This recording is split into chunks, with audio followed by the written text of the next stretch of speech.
Hi friends, శాస్త్రవేత్త ఒక ఆయన రెండు కొత్త ఆవిష్కరణలు చేశారు. ఫలితం ఏమిటో తెలుసా? ప్రపంచంలో కోట్లాది ప్రాణాలు హరియమన్నాయి. వారితో పాటు తాను కూడా బలైపోయాడు. ఈ ఆవిష్కరణల ఫలితంగా రెండు విపరీతాలు కలిగాయి. ఒకటి, మనిషి తెలివితేటలు కొంతమేరకు తగ్గిపోయాయి. రెండు, లోకంలో నేర ప్రవృత్తి పెరిగిపోయింది. చిత్రంగా అనిపిస్తోంది కదా? అవి నిజంగానే చెడ్డ ఆవిష్కరణలు కావచ్చు, కొందరో బలైపోవచ్చు, కానీ ప్రపంచమే ప్రభావితం కావడం ఆశ్చర్యంగా ఉంది. ఇప్పటికీ వాటి ప్రభావం అలాగే ఉందని తెలిస్తే ఇంకా బాధగా ఉంటుంది. ఆ శాస్త్రవేత్త కావాలని చేశాడా? ఏదో చేయబోతూ ఉంటే వికటించేలా నాశనం కలిగించే విధంగా పరిణమించిందా? ఆయన ఎవరసలు? ఎన్నో ప్రశ్నలు, సమాధానాలు ఈ వీడియోలో ఉన్నాయి. చూద్దాం రండి. 1908 నాటి సంగతి. అమెరికాలో మిషిగన్ రాష్ట్రంలో డెట్రాయిట్ పట్టణంలో ఒక మహిళ తన వాహనంలో ఎక్కడికో వెళ్తోంది. వాహనంలో ఇది ఇబ్బంది వచ్చి దారి మధ్యలోనే అది ఆగిపోయింది. ఆ దారిలోనే వెళ్తున్న ఒక వాహనదారుడు తన ముందున్న వాహనం ఆగిపోవడం చూసి అక్కడికి వెళ్తాడు. ఆ కాలంలో కార్లకు సెల్ఫ్ స్టార్ట్ ఉండేది కాదు. ఒక హ్యాండిల్తో ఇంజిన్ వద్ద తిప్పి స్టార్ట్ చేయాల్సి ఉంటుంది. అది కూడా ఎంతో వేగంగా, బలంగా తిప్పాలి. ఒక మహిళ ఆ పని చేయడం సాధ్యం కాదు. అందుకని ఆ పురుషుడే ఆవిడ వాహనం తాలూకా హ్యాండిల్ని తిప్పుతూ కారు స్టార్ట్ చేయడానికి ప్రయత్నించాడు. వాహనం స్టార్ట్ అయింది. అయితే ఇంజిన్ బ్యాక్ ఫైర్ అయింది. ఆ క్రాంక్ హ్యాండిల్ ఆ మనిషి దవడకు గట్టిగా తగిలింది. ఆ దెబ్బ తీవ్రతకు అతను కొద్ది రోజులకే చనిపోయాడు. ఇంతకీ తన పేరు బైరన్ కార్టన్. కార్ల తయారీ కంపెనీ ఉంది అతనికి. క్రాంక్ హ్యాండిల్ వల్ల జరిగిన మొదటి ప్రమాదం ఇదే కాదు, అప్పటికే చాలా జరిగాయి. అయితే బైరన్ మరణం కార్ల తయారీ పరిశ్రమకు పెద్ద దెబ్బ అనే చెప్పాలి. క్యాడిలాక్ కార్ల తయారీ కంపెనీ అధినేత హెన్రీ లేలాన్ బైరన్ కార్టన్కి చాలా అత్యంత సన్నిహితుడు. మిత్రుని మరణం ఆయన్ని ఆలోచనలో పడేసింది. తన క్యాడిలాక్ కారులో ఈ క్రాంక్ హ్యాండిల్కి ప్రత్యామ్నాయం ఏర్పాటు చేయాలని అనుకున్నాడు. వాహనాన్ని ఆటోమేటిక్గా స్టార్ట్ చేసే పద్ధతిని కనిపెట్టాలని భావించాడు. అయితే ఎటువంటి బల ప్రయోగం చేయకుండా కారు స్టార్ట్ కావాలని ఆలోచించాడు. చార్ల్స్ క్యాటరింగ్కి బాధ్యతలు అప్పగించాడు. 3 ఏళ్ల శ్రమ తర్వాత 1911లో మొట్టమొదటి క్రాంక్లెస్ కార్ని తయారు చేసి క్యాడిలాక్ 30 అని పేరు పెట్టారు. ఎలక్ట్రిక్ మోటార్ సాయంతో ఎటువంటి బల ప్రయోగం చేయనవసరం లేకుండానే ఈ వాహనం స్టార్ట్ అవుతుంది. ఇతర వాహనాల కంటే శక్తివంతం, వేగం కలది కూడా తయారైంది. క్యాడిలాక్ 30 పనితనం చూసి ప్రపంచం ముచ్చటపడింది. వాహనం అమ్మకాలు కొన్ని రెట్లు పెరిగాయి. క్యాడిలాక్ 30 నిజంగా చక్కని వాహనమే, కానీ ఒక సమస్య ఉంది. అది ఇంజన్ సౌండ్.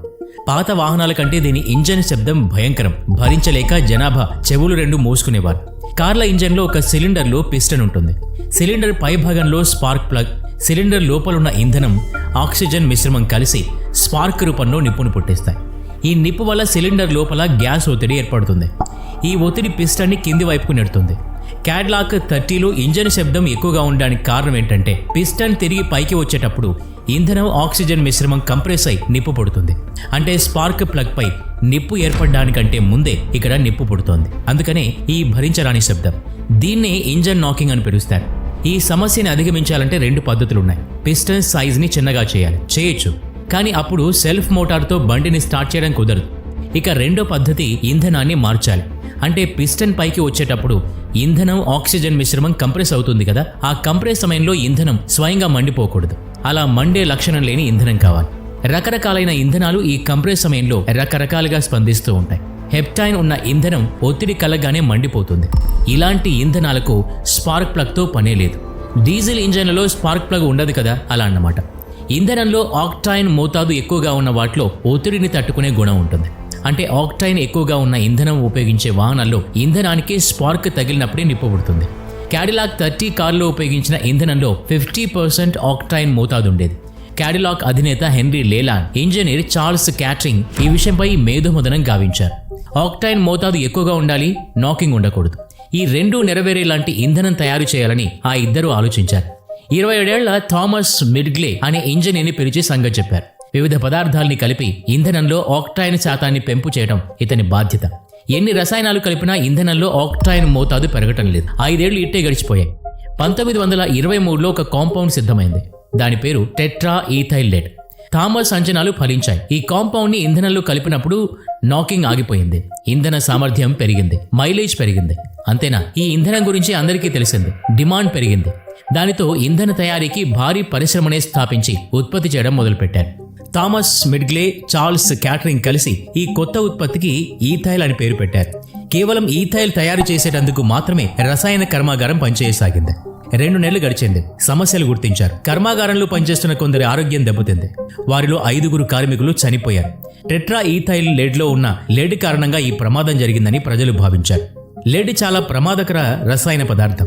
కాల్షియం మాదిరిగా మనుషుల ఎముకల్లో ఏళ్ల తరబడి నిల్వ ఉంటుంది. లెడ్ కారణంగా మనిషి మెదడు దుష్ప్రభావానికి లోనవుతుంది. మెదడులోని న్యూరో ట్రాన్స్మిటర్లను పనిచేయకుండా ఆపేస్తుంది. మీడియాలో ఈ విషయమై గగ్గోలు మొదలైంది. అయితే లెడ్ కారణంగానే కార్మికులు చనిపోయినట్టు మీడియా వద్ద ఎలాంటి ఆధారాలు లేవు. పరిశీలిస్తే ఇందులో లెడ్ పరిమాణం నామమాత్రమే తప్ప దాదాపు లేనట్టే అని తెలిసింది. అంటే 1000 బొట్లు ఇంధనం తీసుకుంటే 1 బొట్టు లెడ్ ఉంటుంది. అప్పటి standard oil president Frank Howard కార్మికుల చావుకి లెడ్ కారణమనే అనుమానాన్ని పూర్తిగా కొట్టిపారేస్తూ ఎంతో మందికి ఉపయోగపడుతున్న ఇంధన తయారీని కేవలం అనుమానంతో నిలిపేయడం కుదరదని చెప్పేశారు. కొన్ని సంవత్సరాల పాటు ప్రపంచమంతా ఈ ఇంధనాన్ని అంటే ఈథైల్ని ఉపయోగించింది. వాహనాల పొగలోంచి లెడ్ వాతావరణంలో కలుస్తూ వచ్చింది. ఆధునిక టెక్నాలజీ సాయంతో గ్రీన్లాండ్ ప్రాంతంలో ఒక పరిశోధన జరిగింది. పరిశోధన ఫలితం ప్రమాద తీవ్రతను తెలియజేసింది. 2500 ఏళ్లుగా పేరుకునిపోయిన మంచులోని కొన్ని నమూనాల్ని తీసుకుని పరిశీలిస్తున్నారు. 1970లో కురిసిన మంచుని పరిశీలిస్తుంటే అందులో లెడ్ 1000% ఎక్కువగా ఉంది. ఈ మ్యాప్లో చూపిస్తున్నట్టుగా 1900 సంవత్సరాల్లోకి వచ్చేసరికి వాతావరణంలోని లెడ్ మోతాదు ఉన్నట్టుండి పెరిగిపోయింది. 1970 నాటికి ఇది అత్యధికంగా ఉంది. ఆ కాలంలో చనిపోయిన వారి దంతాలు ఎముకలు తీసుకుని వాటిలో లెడ్ పరిమాణాన్ని లెక్కించారు. పురాతన కాలం నాటి మమ్మీల శరీరంలోని లెడ్ పరిమాణంతో పోల్చి చూశారు. అప్పుడు కూడా 1970 నాటి జనాభా శరీరంలో చేరిన లెడ్ అప్పటికి 2500 ఏళ్ల కిందట జీవించిన వారి శరీరంలోని లెడ్ మోతాదు కంటే 1000% ఎక్కువగా ఉంది. సరే, శరీరంలో చేరుతున్న లెడ్ మూలంగా జరుగుతున్న నష్టం ఏంటో చూద్దాం. లెడ్ కారణంగా గుండె నుంచి శరీరావయవాలకి రక్తాన్ని తీసుకెళ్లే ధమనులు సన్నబడతాయి. ఫలితంగా రక్త ప్రవాహం సజావుగా సాగదు. దాంతో ఎన్నో రకాల రోగాలు పుట్టుకొస్తాయి. వాటిలో గుండె సంబంధ సమస్యలు ఉంటాయి. మెదడులో లెడ్ చేరడం మూలంగా మనుషుల ప్రవర్తనలో తేడాలు కనిపించసాగాయి. 1950 నుంచి 1980ల వరకు అమెరికాలో క్రైమ్ రేట్ అత్యధికంగా నమోదైంది. మరి ఈ నేరాలు చేసిన వారిలో లెడ్ పాయిజనింగ్ ఉందా లేదా అని తెలుసుకోవడానికి అరెస్ట్ అయిన వారి రక్త నమూనాల్ని తీసుకుని పరిశీలించారు. వారి రక్తంలో లెడ్ పరిమాణం చాలా ఎక్కువగా ఉందని పరీక్షల్లో తేలింది.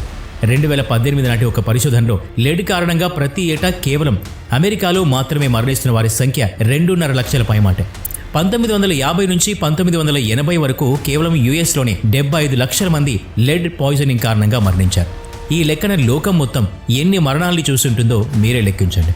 థామస్ మిడ్గ్లే తయారు చేసిన లెడ్ ఇంధనమే ఇందుకు కారణం. అది మాత్రమే కాదు, అతను చేసిన అతిపెద్ద తప్పు ఇది మాత్రమే కాదు. అవును, ఈ ఘోరం ఒక్కటే అతని ఖాతాలో ఉందనుకోవద్దు. లెడెడ్ ఫ్యూయల్ని విజయవంతంగా ప్రపంచంలోకి ప్రవేశపెట్టిన తర్వాత థామస్ మిడ్గ్లేకి మరొక ప్రాజెక్ట్ అప్పగించారు.